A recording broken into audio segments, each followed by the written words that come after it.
So it's recording. Okay, great.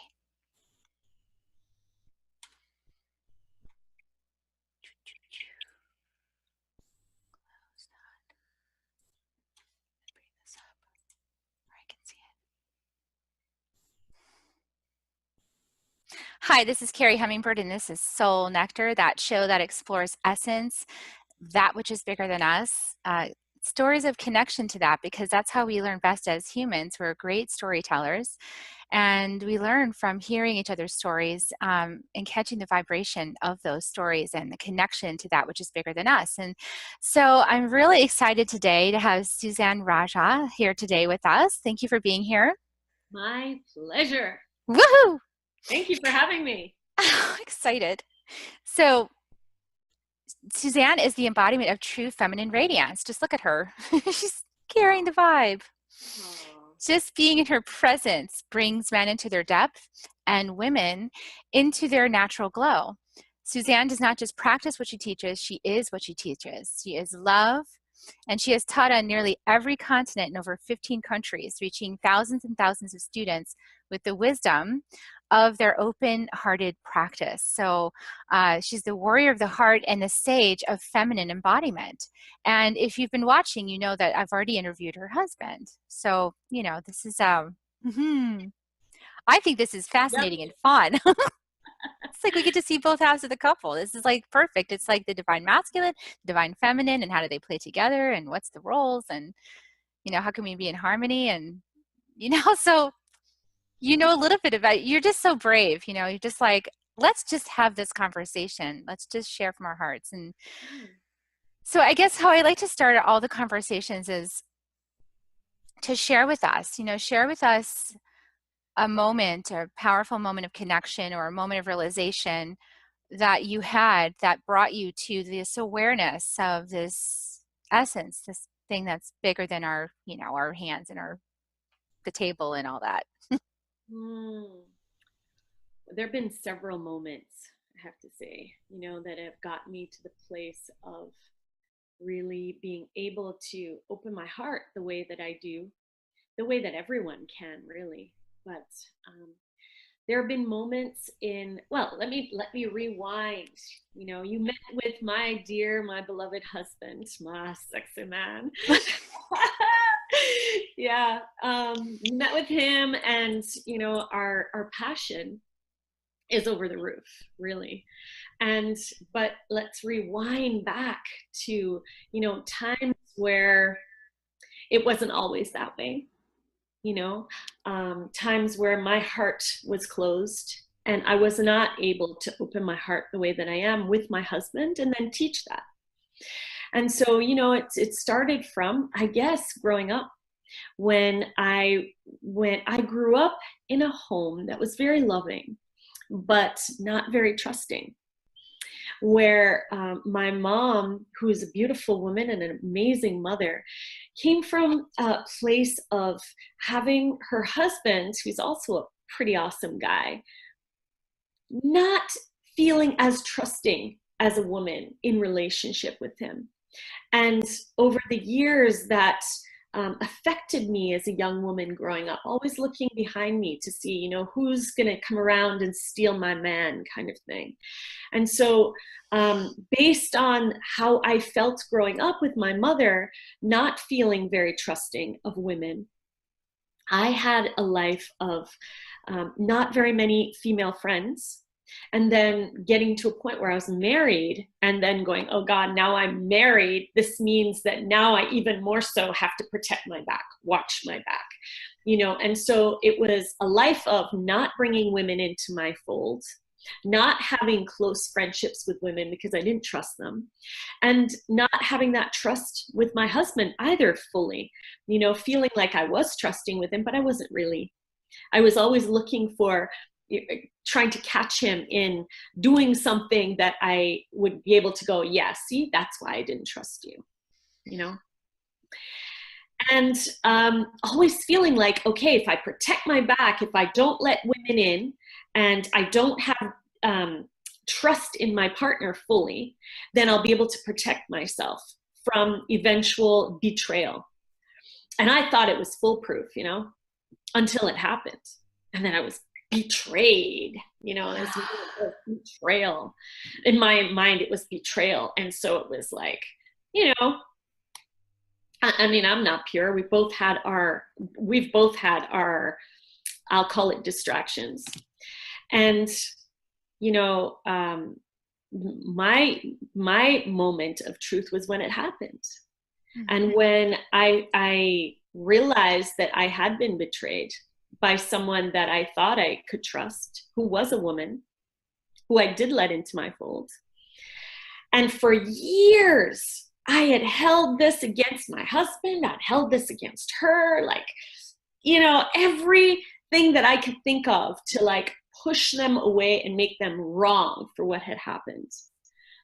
And what has happened over time and through the work that I have actually put myself through, not just teach it, but actually live it, have to live it. And then as a result of living it, what's happened for me is my life has shifted into a place of nothing short of blessing, nothing short of beauty, nothing short of feeling like I can be connected to anyone and not have to worry about someone stabbing me in the back, because it actually won't ever happen because of the way that I'm living my life. And so that in itself is a story and maybe material for this talk today, but I could tell you that it's been a journey, and that journey is where I am today. What's so interesting is, I'm a student of energy medicine. I'm a student of, I guess, learning about the quantum field and how, everything within us is being reflected to us in our lives. Every agreement we hold, every belief, everything we resist, that we defend against, somehow then creates that experience, so that we can have it. And so I love your story because it's just so validating for that. It's a great example of being afraid and resisting something for your whole life, and then it ends up happening. And now what? Yes. The thing you feared the most just happened. And are you still standing? Yeah, exactly. Are you still here? Well, I'm here. I am really here. I am really here. And the great thing about it is that I feel like I, through what I have learned over time, through my mentors, through my relationship,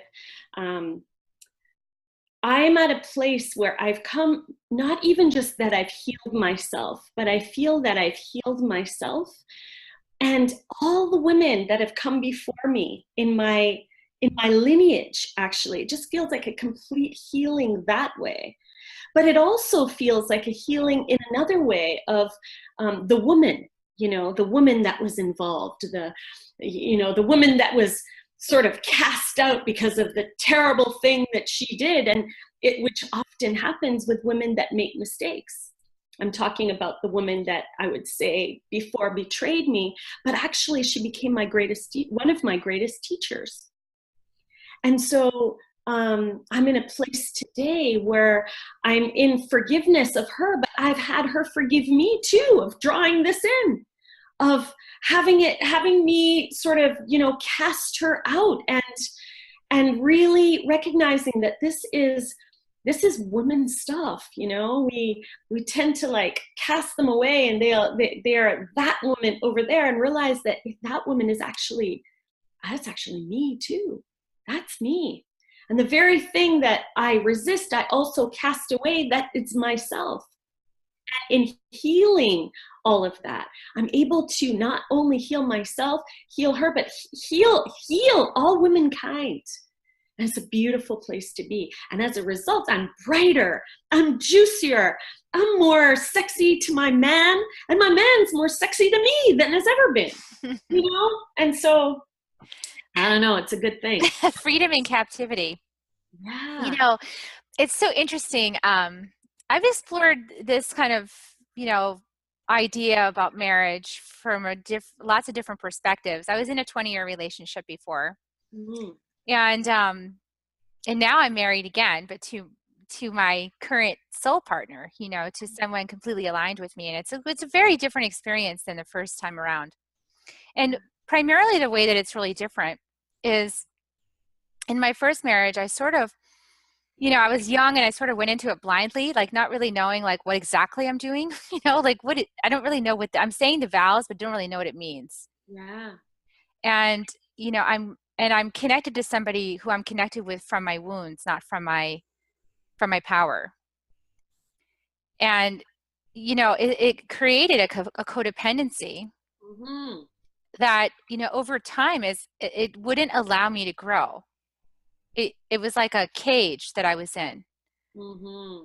that I couldn't, you know, I've always felt smothered, you know, or somehow restricted or not able to explore things that I was interested in to the fullest extent that I really wanted to be exploring that. Mm. And also that was a lot of wounding because I wasn't comfortable with my sexuality. And I'm sure that's a topic we'll touch on today because it's a potent one for women. It's a good one. So, you know, as a matter of fact, we'll just confess, my first marriage started unraveling because I finally had an orgasm at 38 and it wasn't with my husband. It was with a vibrator. Oh. And I was pissed. I mean, I was elated, but then I was pissed because I realized all this time you've been having this, and I thought I was having something, but then that's not it at all. Like, this is it. Are you kidding? Yeah. So how did that Well, go? it was a, you know, what I've learned in retrospect is that that relationship I didn't have, and therefore my relationship, because it was my mirror, didn't have the emotional depth required to have true intimacy. True intimacy requires knowing yourself to the very bottom of the jar, like all of it, the sediment at the bottom, everything. True intimacy, it requires being comfortable with everything in your jar and letting it be seen by the other person who, with non judgment, witnesses it in love. What a beautiful opportunity. You know, and I'm experiencing that now. And it's What a freaking amazing. And I really sense that this is a relationship you have with your husband, which is why I'm bringing it up.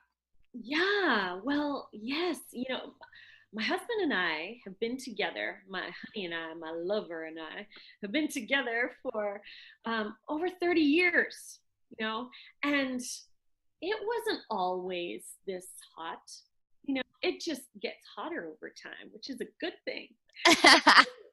It wasn't always this hot and this passionate. We had to find our way. We had to actually stumble our way through and find our way. And that's also why Satyen and I, my husband Satyen and I, do what we do.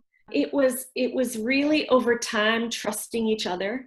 It was really over time finding the truth of in ourselves of what feels good, what is delicious. Like me, it's what is delicious for me? What do I enjoy? And what am I willing to risk to ask for? That may not seem right to ask for, or that maybe he should already know and should already be able to give that to me, so I shouldn't be asking him for that. And kind of throwing all of that out and going, what is the real reason why we're together? What's the real reason? What's the big why here?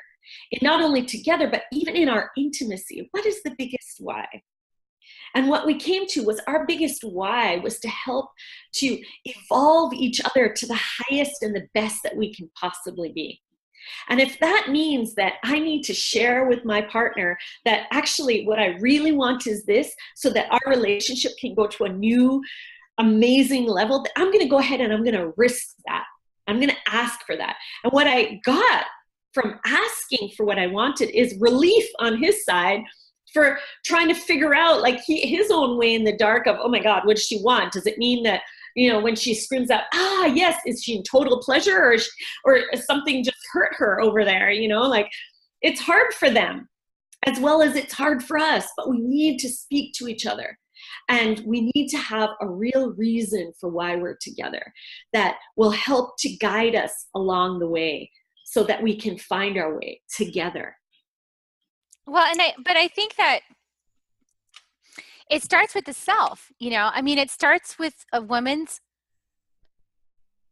getting over her own fear of her body and all the messages in society about your body and what you can do with it and what's okay and what's not okay. And, there's a lot of stuff in the soup, in the conscious soup about what you can and cannot do as a woman and what it means if you buy a vibrator and what, all this stuff, like what it means if you play with yourself and you explore this aspect. There's a lot of icky stuck stuff. Yeah, you're right. You're right about that. I agree with you. And for me, my journey to self came through relationship. So what I mean to say is my journey to myself and what really works for me, what turns me on, what makes me happy in certain ways came through my big why about being in relationship with my partner. It was from that place of that intention of really what I want to do with my partner is grow and build this thing to a place that we're both in ecstasy. That why had me return to myself and go, oh, well, what does that mean? How does that look? How is that going to, how am I going to feel ecstasy in my body? What is that even? Oh my God, I don't even know what that is. Oh, okay, let me try and find out what that is. Oh, let me try that on myself. And so relationship for me helped me find the truth of what it is that I wanted and helped me to ask for that with my partner. And then, the rest is just amazing. Awesome. So what's interesting about what you just said is that the way it worked for me was that I really wasn't, I don't know, maybe the configuration of my current relationship or that at the time, I wasn't able to work through those things. Like it was too much for me to do within the context of that relationship.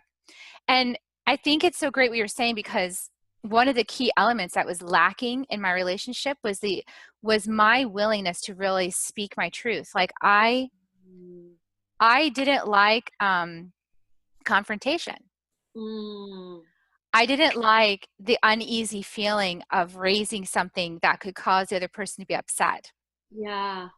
Or that they would argue with me and say no, and he was really a masterful teacher for me in actuality because he was sort of like my mom, who very strident, very powerful person, and would really push back on things that I would say, or call me out, or and I always had trouble with that with my mother too, like speaking my truth. So it was interesting how in the end I had to leave because it was just combustible. I remember like the last month before I left, I'd already been leaving the marriage. I'd already been cheating for like 2 years because I didn't feel any worth in the relationship. I didn't feel loved. I didn't feel appreciated. I was in mental health counseling for early childhood abuse stuff. I was going through a lot of stuff inside, and it was so overwhelming that I remember at one point he was wanting to resolve an argument before bed, and I couldn't because he wouldn't just let it be like we agree to disagree. Like we had to agree. And for me, that meant I have to agree with you because I don't want to argue. Yeah. And I ended up putting my foot through the wall.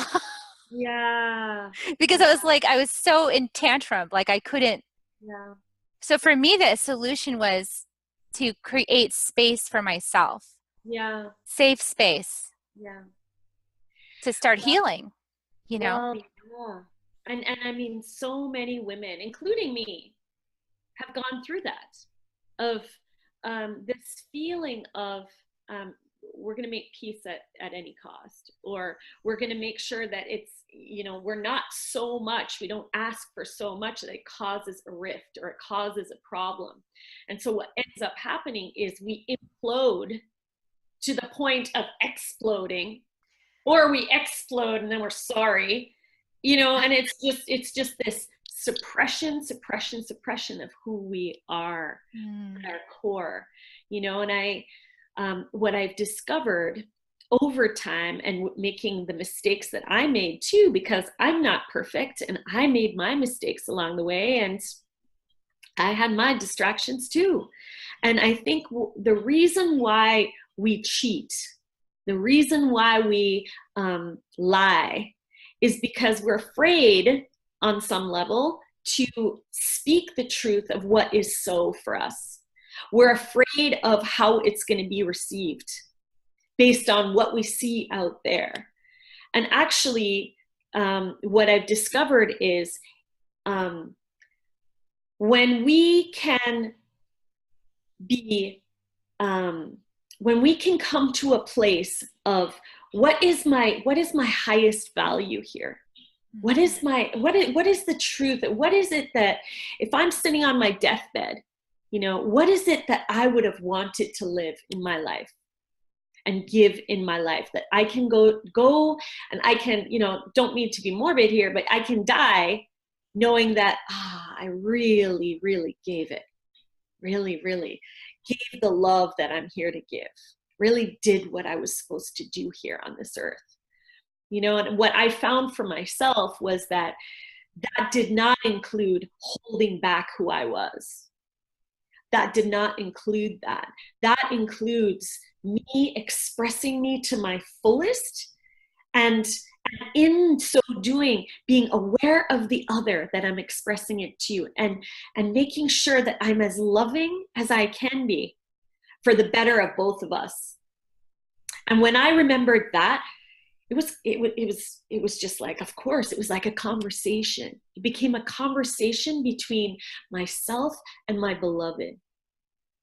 I love that. And it's a conversation also, being willing to have the conversation with yourself, because I wasn't willing to explore. And when I was ready to explore, I felt insecure about it.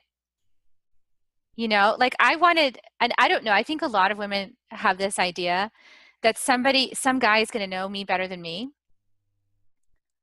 Like some guy is going to know my body better than me. And that's a lie. You're the only one that can know you. You're the only one. Like you're saying, like, I'm going to express who I am. I know who I am. I didn't even know what that was, because I kept expecting someone to know for me. I kept expecting someone to know, like, how to bring me to climax. Like, if I just find the right guy out there, then he'll know how to do it. And that's not true. Now, it's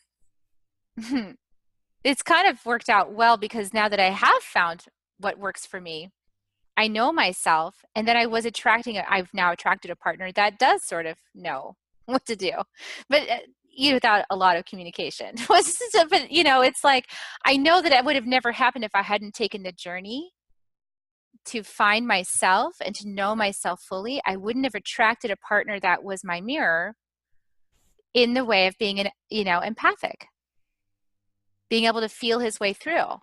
I wouldn't have attracted that unless I found myself first. So I love what you're saying about having a conversation. And it's like, be willing to not know the answer and still take the journey. Like, be willing to open to the awkward, uncomfortable feelings of, I'm not satisfied and I want to change it and I don't know what to do to make it better. Yeah. Yes. And the beloved is a word that I use, but the word beloved includes you. Includes you. And to be able to have a conversation with yourself as the beloved and say, here's what I want, or here's what I want to discover about myself. Yeah. I want to know me. I want to know what I love. I want to know what I desire. I want to know what brings me joy, what brings me sadness. What am I supposed to give here on this earth? And am I living that fully in all ways of my life? In my work with my husband, we look in all areas of life. from your faith to your fitness, how you're living in your fitness, to your family, which includes all relationship, to your finances, and all of those parts are interconnected. And so when you're having that conversation with yourself as the beloved, and being true to yourself, and being self-expressed to yourself about, these are the things that I'm doing well, but these are the things that are also needing my attention, and being honest about that and exploring that, and going and finding teachers to help you go deeper into that, then what happens is your world becomes a celebration. It becomes like, oh, okay, wow, this is great. I found this about myself. How can I express this and share this for the betterment of all? And when you do it for the betterment of all versus even just for yourself, what happens is your life becomes a blessing then. And everyone wants to participate and help you in that, because they get to benefit from that. From your intimate relationship to your work relationship to your children, your family, your parents, all of that. So everyone is the beloved, really. And yes, when you start with yourself and you are honest with yourself, and it's from a place of kindness to yourself and then to others, then, it's a beautiful world. It's really a beautiful world.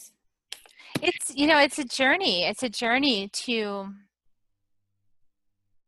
what I found has been a journey to unweave the domestications, the things that I thought were real and true, but that were only just things handed to me, in my awareness or television or parents or whatever, the things I learned about how, where happiness comes from and what a happy woman looks like, and how, how to show up in a relationship and how to be who you are.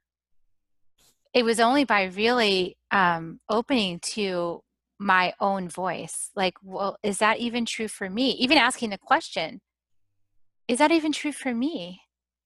And what do I really want? What is my heart really longing for? And can I even describe what that is? And then as I know what it is, can I ask for it? Can I claim it? Can I take another step?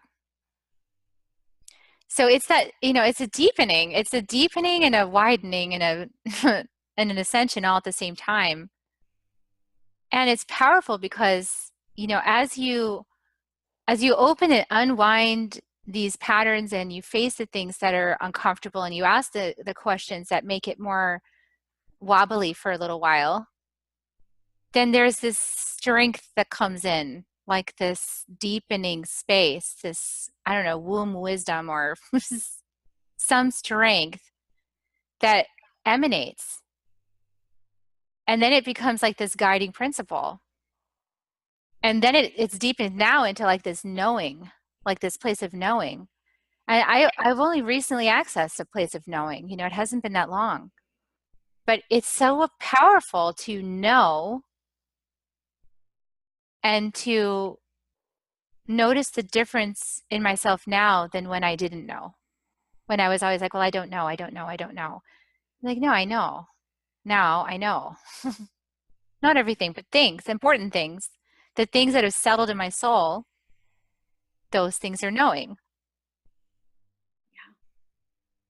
Yeah, and I mean, it takes the courage for you to be a warrior and to go for it, the truth of yourself. And when you're going for the truth of yourself, it's sometimes it takes courage, a lot of courage to go for that. And that's what I mean by a warrior. As a woman warrior, to go for the truth of what is it that you're supposed to be living? What are you supposed to be enjoying? What are you supposed to be offering?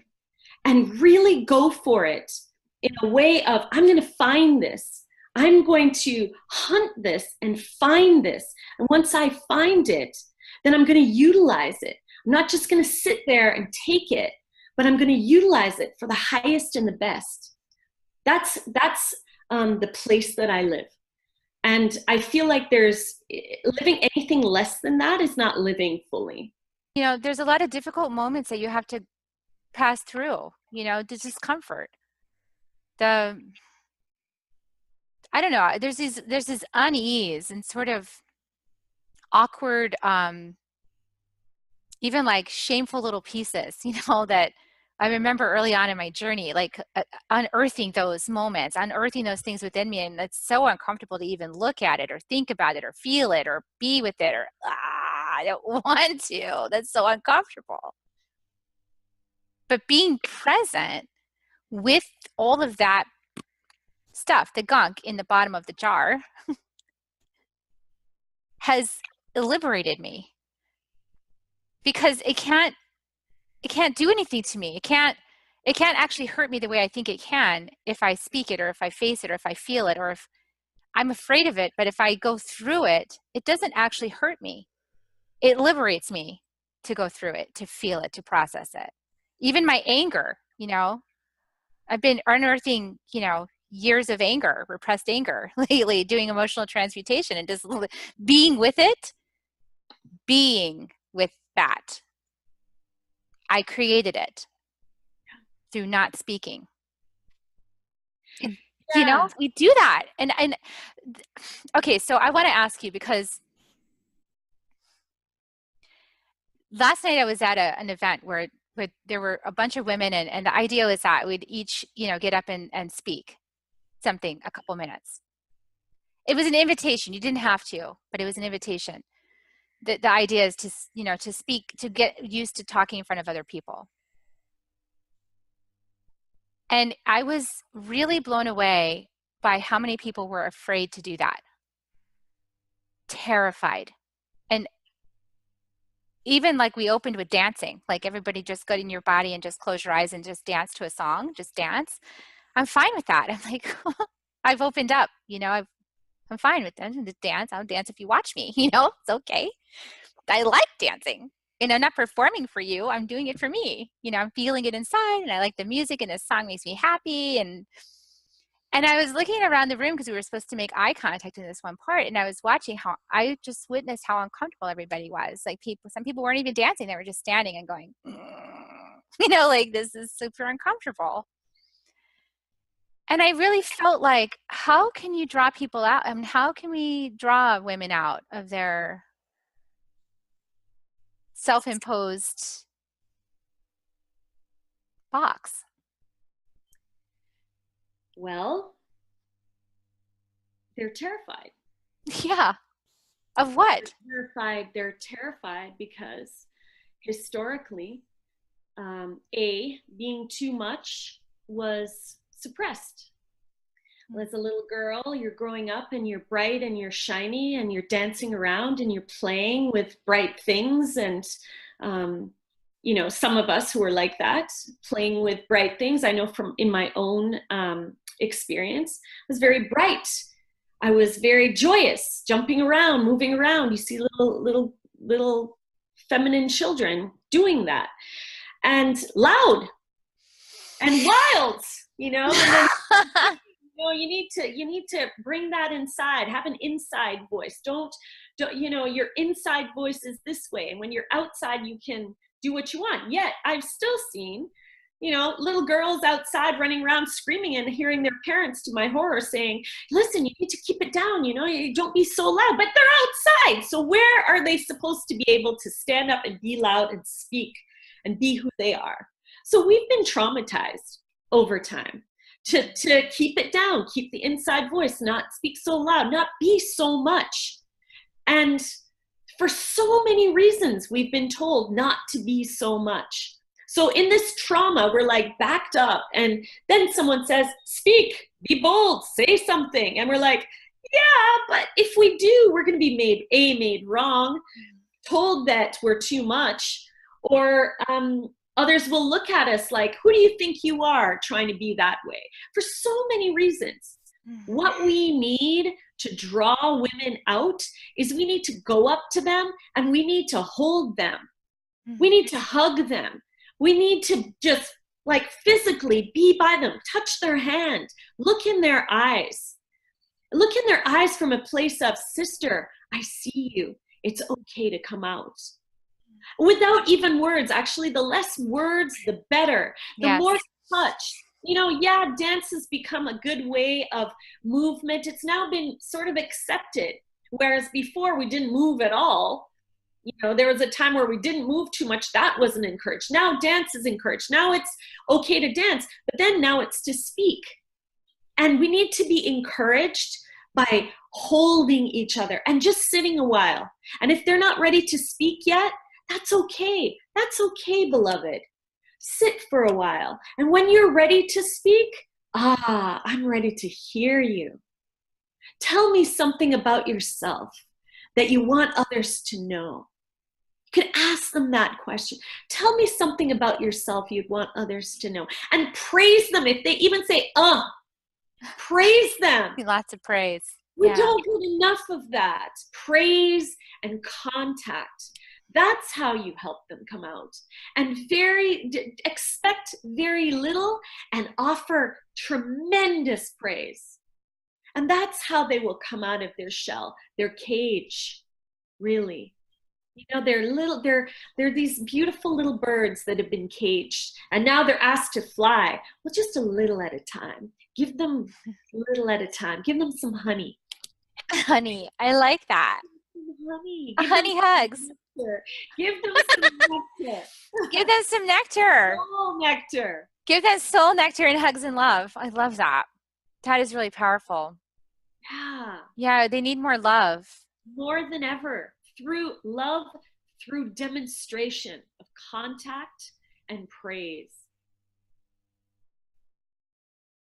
Yeah, I'm realizing in this moment that that is exactly what my mentor did with me, is a lot of witnessing and giving us opportunities to share in small ways with each other, like, you know, share with a partner for 2 minutes and then just listen to the other person and don't say anything, just witness and then switch. So there's no like repercussion for sharing, you know, there's no judgment that's going to come. There's simply witnessing, letting it be spoken, hearing it spoken, watching it be witnessed. Nobody denying your truth, nobody coming back with, oh, well, don't feel that way. Oh, well, it's okay. Nobody trying to fix it. You know, just listening to it. And the funny thing I realized is as I started, you know, speaking these things that I thought were so true, once there was a space that they could be spoken, there was also the space that I could witness that maybe they weren't true. That maybe it's not true what I think. Maybe it's not. Maybe this thing I thought was so real that I made up in my mind, I finally get to speak it and here's the light of day and it's witnessed. Oh, well, maybe there is another possibility. But we don't know unless we listen. Yeah. Well, it's about embrace, you know. It's really about embracing the other fully. And you can only really do that if you've truly embraced the beloved that's within you and without you, then around you. You know, it's about the embrace. And I want to emphasize the value of physical touch and praise, because I find, especially in the work that I do, it is so appreciated, and the transformations that take place by being received and being heard through touch, through praise, and yes, oh, yay, oh, you did it, oh, you're amazing, you're beautiful, here's why you're beautiful, here's why you're amazing, here's what I see in you, thank you. All of that, who doesn't want to hear that? We are starved of that, and we need more of that. And so that's what I would offer as a solution to drawing drawing these beautiful souls. Drawing the women out in your life, you know, maybe just listen without saying anything and just, like you said, look in their eyes. That's a really powerful practice. A lot of people are nervous about that though. You just start looking in their eyes and they're like, "Ah, you see Yeah, me." yeah, but there's a lot of things to be nervous about. And what are you going to do? Are you going to wait until you're No. sitting on your deathbed and you're like, I haven't given, or I haven't received that because I haven't asked for it? And it's just like, it's crazy making. We have no time left for this kind of stuff. The time is right now. And now is the time to break open into the truth of who you are, and to appreciate and to give contact to those that are expressing who they are. Yeah, and opening to the new possibilities, right? Not looking behind your back like who's gonna I'm defending everything in my relationship. I'm defending everything I have and who's coming up on me trying to take it. There's That's a nothing to scarcity defend. model. That's like There's completely nothing to defend. there's nothing to defend because you are you and everybody is their own person. They're all unique, beautiful thumbprints.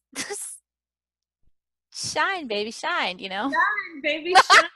Shine, baby, shine. Yeah.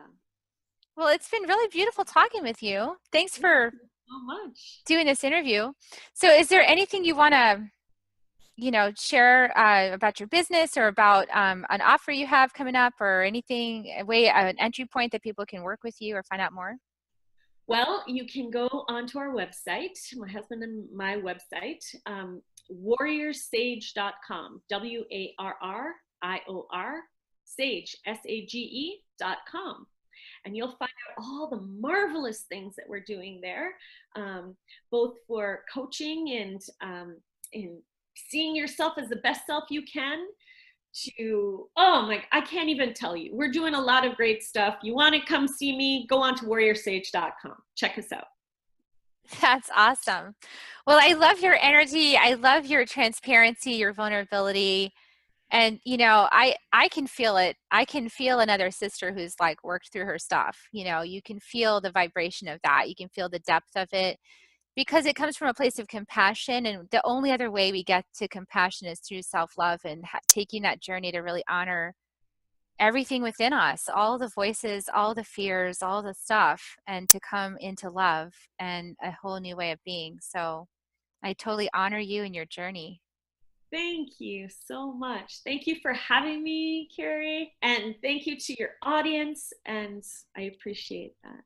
Well, Thank you. thank you for the blessing that you are and for sharing with us. And to everybody, I like to give kisses before we go. So I give everybody kisses. So here they come. Get ready. Ah! Mwah. Love you all so much. We'll see you next week. Bye.